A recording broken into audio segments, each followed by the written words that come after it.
আসসালামু আলাইকুম রহমতুল্লাহ। আমি আপনাদের সামনে আরেকটি মাসালা নিয়ে হাজির হয়েছি। একজন পুরুষ মারা গেছে, মারা যাওয়ার পরে ওনার স্ত্রী আছে, কন্যা আছে, পিতা আছে, মাতা আছে। তাহলে আমরা সেম পদ্ধতিতে স্ত্রী হালাতে যাব। স্ত্রী হালাত দুইটা, রুবন সমনন। রুবন কখন সন্তান না থাকলে, সমনন কখন সন্তান থাকলে। যেহেতু সন্তান আছে তাহলে স্ত্রী ভাববে সমনন। সমনন মানে হচ্ছে গিয়ে 8-1। কন্যা থাকার কারণে স্ত্রী হচ্ছে সমনন। সমনন মানে 8-1, ঠিক আছে। তারপরে কন্যার হচ্ছে গিয়ে তিনটা, নিসফুন, সুলুসানে, আসবা। নিসফুন কখন একজন থাকলে, যেহেতু সন্তান একজন আছে তাহলে পিতা পাবে নিসফুন, 2-1। তাহলে 2-1, ঠিক আছে। তারপর হচ্ছে পিতার আলাদা। পিতার আলাদা হচ্ছে তিনটা, সদুস, সদুস আসাবা, আসাবা। সদুস কখন পুত্র তাহলে, যেহেতু পুত্র নাই তাহলে সদুস হবে না, ঠিক আছে। তারপরে সদুস প্লাস আসাবা, যেহেতু কন্যা আছে, কন্যা থাকার পিতা সদুস প্লাস আসাবা। সদুস 6-1 আইন মানে আসাবা। পরে মাতার আলাদ হচ্ছে গিয়ে তিনটা, সদুস, সলুস, সলুসমা বাকিয়া। যেহেতু সন্তান আছে, সন্তান থাকার কারণে মাতা সদুস। 6, 6, 2, 8, এগুলো লসাগু কর্ম।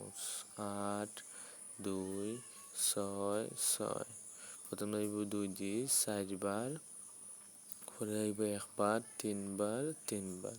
পরে আবার যাইব 3 দিয়ে 4 4, 1 3 1 3, 3 1 3।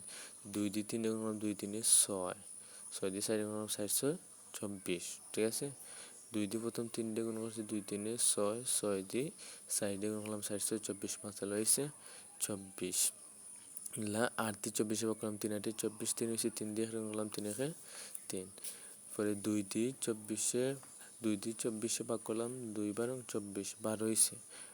2 দিয়ে 12 24 ভাগ করলাম হয়েছে 12, আর 1 গুণ করলাম 12 1 12।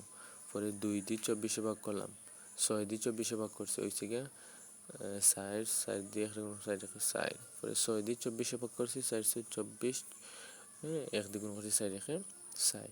তাহলে আমরা আর 12, 4 16, 16 আর 4 হয়েছে গিয়ে 20, 20 আর 3 হয়েছে গিয়ে 23।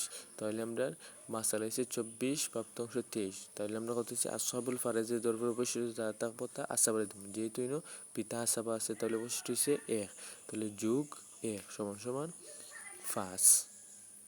তাহলে এখন ঠিক আছে। একজন ব্যক্তি মারা যাওয়ার পরে ওনার 24 ভাগ করা হইব, করার পরে 3 ভাগ স্ত্রীরে 12 ভাগ